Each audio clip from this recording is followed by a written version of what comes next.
धर्म या मजहब, क्या ये दोनों एक ही है? धर्म और मजहब, इन शब्दों को अक्सर एक दूसरे के बदले इस्तेमाल किया जाता है। ऐसा लगता है कि दोनों एक ही विचार का प्रतिनिधित्व करते हैं, लेकिन क्या ये सचमुच एक ही है? क्या इनका मतलब एक जैसा है? इनकी गहराई एक जैसी है? जीवन का असली मतलब समझने के लिए हमें पहले इन दोनों शक्तिशाली विचारों के बीच का अंतर समझना होगा। ये खोज हमें प्राचीन भारतीय दर्शन की यात्रा पर ले जाती है।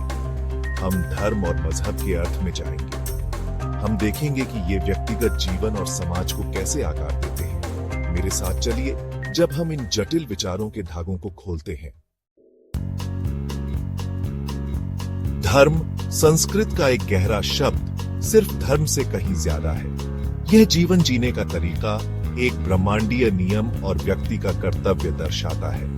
इसमें धार्मिकता, नैतिकता और अस्तित्व को नियंत्रित करने वाले सिद्धांत शामिल हैं। धर्म अंधविश्वास के बारे में नहीं है। यह जीवन की परस्पर जुड़ाव को समझने और उसके साथ तालमेल बिठाकर जीने के बारे में है। एक बहती नदी की कल्पना कीजिए। पानी, मछलियां, पत्थर, किनारे के पेड़ सब नदी के धर्म का हिस्सा है। पारिस्थितिकी तंत्र में हर एक की भूमिका होती है। इसी तरह हर व्यक्ति का एक धर्म होता है, ब्रह्मांड में निभाने के लिए एक भूमिका। धर्म का उद्देश्य किसी खास भगवान तक पहुंचना या स्वर्ग प्राप्त करना नहीं है। यह आंतरिक विकास और संतुलन पाने के बारे में है। यह आत्मचिंतन, अपने उद्देश्य को समझने और उसे धार्मिक कार्यों से पूरा करने के लिए प्रोत्साहित करता है। धर्म हमें उद्देश्यपूर्ण जीवन की ओर ले जाता है, जिससे आंतरिक शांति और मुक्ति मिलती है। दो पहियों वाले रथ के बारे में सोचो। एक पहिया धर्म है, दूसरा काम यानी इच्छा है। रथ को चलने के लिए दोनों जरूरी हैं, लेकिन धर्म को मार्गदर्शन करना चाहिए, यह सुनिश्चित करते हुए कि हम बिना किसी को नुकसान पहुंचाए अपनी इच्छाओं को पूरा करें। दूसरी ओर मजहब का सीधा अनुवाद धर्म होता है। यह अधिक व्यवस्थित और संगठित होता है, अक्सर मान्यताओं, प्रथाओं और रस्मों के एक निश्चित समूह के साथ। मजहब ईश्वर से जुड़ने का एक ढांचा प्रदान करता है। यह मोक्ष का मार्ग और विश्वासियों के समुदाय के भीतर अपनेपन की भावना प्रदान करता है। कल्पना कीजिए कि एक सीढ़ी आसमान तक पहुंच रही है।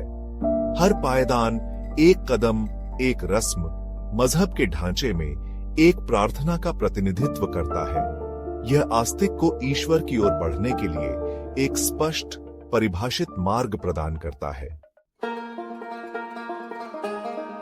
भाग 5, धर्म के उदाहरण। राम, कृष्ण और बुद्ध। राम, कृष्ण और बुद्ध जैसी प्रतिष्ठित हस्तियों पर विचार करें। इनकी पूजा इसलिए नहीं की जाती क्योंकि ये किसी खास मजहब से जुड़े थे, बल्कि इसलिए कि ये धर्म का रूप थे। राम अपनी धार्मिकता और कर्तव्य पालन के माध्यम से, कृष्ण अपनी बुद्धिमत्ता और मार्गदर्शन के माध्यम से, और बुद्ध अपनी करुणा और ज्ञान प्राप्ति की खोज के माध्यम से धर्म के असली सार का उदाहरण प्रस्तुत करते हैं। उन्होंने किसी खास धर्म का प्रचार नहीं किया।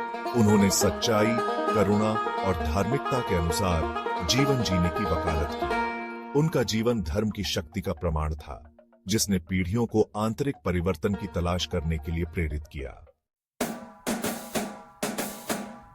भाग 6, दर्शन से धर्म तक। विश्वास प्रणालियों का विकास। अक्सर जो धर्म की व्यक्तिगत यात्रा के रूप में शुरू होता है, वह समय के साथ एक व्यवस्थित मजहब में विकसित हो जाता है। जैसे जैसे लोग किसी दर्शन से जुड़ते हैं, वे एक साथ आते हैं, समुदाय बनते हैं, रस्में विकसित होती हैं और धर्म ग्रंथ संहिताबद्ध होते हैं। यह विकास स्वाभाविक है, जो सामूहिक विकास और समझ के लिए एक ढांचा प्रदान करता है। एक बीज के बारे में सोचो जो एक पेड़ में विकसित होता है। बीज धर्म का सार है। जैसे जैसे ज्यादा लोग इसकी सच्चाई से जुड़ते हैं, यह एक पेड़, एक मजहब के रूप में विकसित होता है, जो कई लोगों को आश्रय और जीविका प्रदान करता है। भाग 7, धर्म का लचीलापन और मजहब की संरचना। जबकि दोनों आवश्यक हैं, उनके अंतर को समझना महत्वपूर्ण है। धर्म व्यक्तिगत विकास और सार्वभौमिक नियम पर अपना ध्यान केंद्रित करने के साथ तरल और अनुकूलनीय है। ये व्यक्तिगत व्याख्याओं की अनुमति देता है और मंजिल से ज्यादा यात्रा पर जोर देता है। मजहब अपनी संरचित प्रथाओं और मान्यताओं के साथ स्थिरता और समुदाय की भावना प्रदान करता है।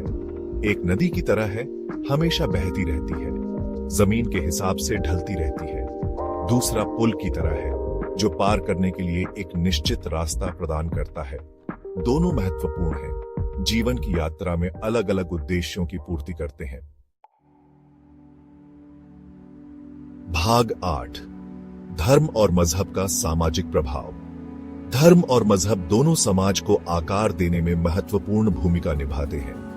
वे नैतिकता सिखाते हैं, व्यवहार का मार्गदर्शन करते हैं और समुदाय की भावना प्रदान करते हैं। समझ और करुणा के साथ व्याख्या करने पर वे शांति और सद्भाव को बढ़ावा दे सकते हैं। हालांकि कठोर व्याख्याएं संघर्ष और विभाजन का कारण बन सकती हैं। एक सौहार्दपूर्ण समाज के लिए दोनों का सार समझना महत्वपूर्ण है। जब हम धर्म की व्यक्तिगत यात्राओं का सम्मान करते हैं और मजहब की एकीकृत संरचना की सराहना करते हैं, तो हम एक ऐसी दुनिया बनाते हैं जहां विभिन्न रास्ते शांतिपूर्वक सह अस्तित्व में रह सकते हैं।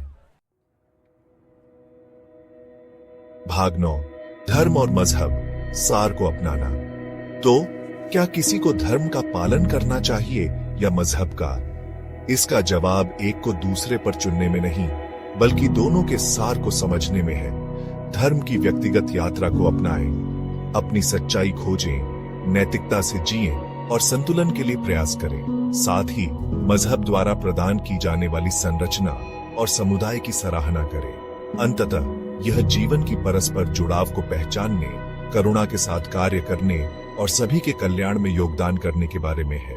यही समझ वास्तव में मायने रखती है, जो हमें अधिक शांतिपूर्ण और संपूर्ण अस्तित्व की ओर ले जाती है।